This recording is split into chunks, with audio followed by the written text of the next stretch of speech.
Hello बच्चों, चलिए इस प्रश्न को देखते हैं। कैल्शियम 40 तथा ऑक्सीजन 16 के नाभिकों के द्रव्यमान घनत्व के अनुपात का निकटतम मान है। विकल्प ए दिया है 1, विकल्प बी दिया है 2, विकल्प सी दिया है 0.1 और विकल्प डी दिया गया है 5। तो बच्चों, यहाँ जो प्रश्न है, इस प्रश्न में हमें कैल्शियम तथा ऑक्सीजन के जो नाभिक हैं उनके द्रव्यमान घनत्व का अनुपात का मान ज्ञात करना है। तो चलिए बच्चों, सर्वप्रथम हम देखते हैं मुख्य उदाहरण। तो इसमें हम क्या देखते हैं बच्चों कि कोई भी जो नाभिक होता है उस नाभिक का घनत्व कितना होता है हमारे पास। हम देखते हैं बच्चों, नाभिक का घनत्व, किसी भी नाभिक का घनत्व जो होता है बच्चों वो होता है रो से, इसे हम व्यक्त करते हैं तथा वो द्रव्यमान और आयतन के अनुपात के बराबर होता है। तो द्रव्यमान तो हमारे पास हुआ m और आयतन हमारे पास कितना है v। तो द्रव्यमान तथा आयतन का जो अनुपात होता है उससे हम इसे निकालते हैं, अर्थात तो रो जो होता है वो m तथा v के अनुपात से ज्ञात होता है। तो बच्चों, अब हम देखते हैं नाभिक जो होता है उस नाभिक के लिए हमारे पास द्रव्यमान कितना होता है। तो हमारे पास बच्चों कोई भी एक नाभिक है, उस नाभिक के द्रव्यमान की बात करें तो बच्चों हमारे पास जो नाभिक होता है उसमें हमारे पास न्यूट्रॉन तथा प्रोटॉन होते हैं, जिन्हें हम संयुक्त रूप से न्यूक्लियन कहते हैं।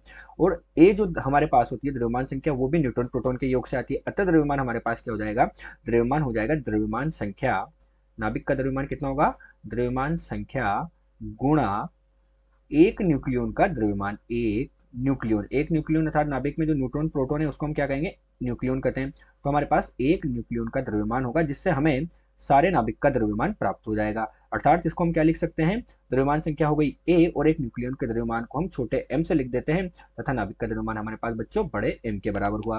अब हम देखते हैं कि जो नाभिक होता है उसका आयतन क्या होता है बच्चों।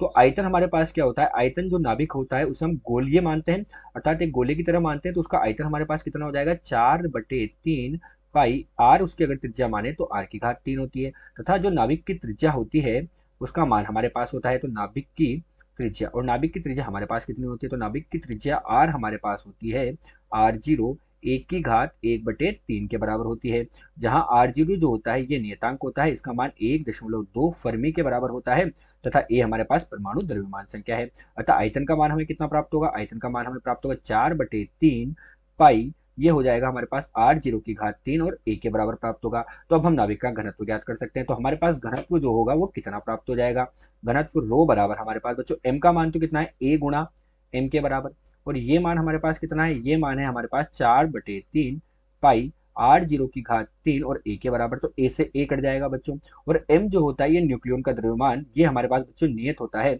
इसका मान कितना होता है, m का मान 1.66 गुणे 10 की घात ऋण 27 किलोग्राम, क्योंकि ये हमारे पास न्यूक्लियन का द्रव्यमान है और न्यूक्लियन में प्रोटॉन तथा न्यूट्रॉन होते हैं।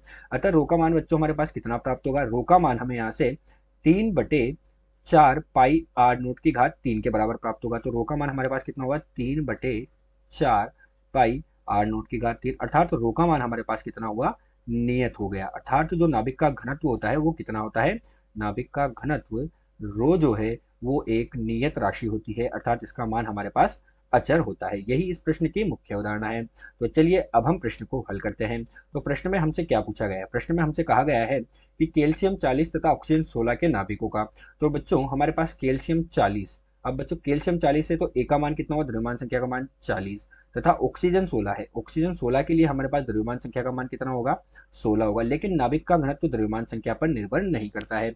हम क्या कहेंगे, रो जो होता है नाभिक का घनत्व वो ए पर निर्भर नहीं करता है, निर्भर नहीं करता है। तो अगर ये ए पर निर्भर नहीं करता है तो इस पर द्रव्यमान संख्या का कोई प्रभाव नहीं पड़ेगा।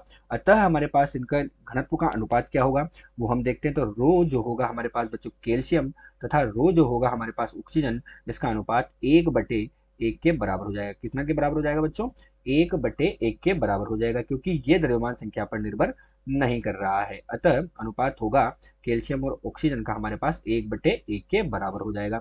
अतः दिया गया जो प्रश्न है, इस दिए गए प्रश्न में कैल्शियम तथा ऑक्सीजन के द्रव्यमान घनत्वों का अनुपात विकल्प ए 1 के बराबर होगा।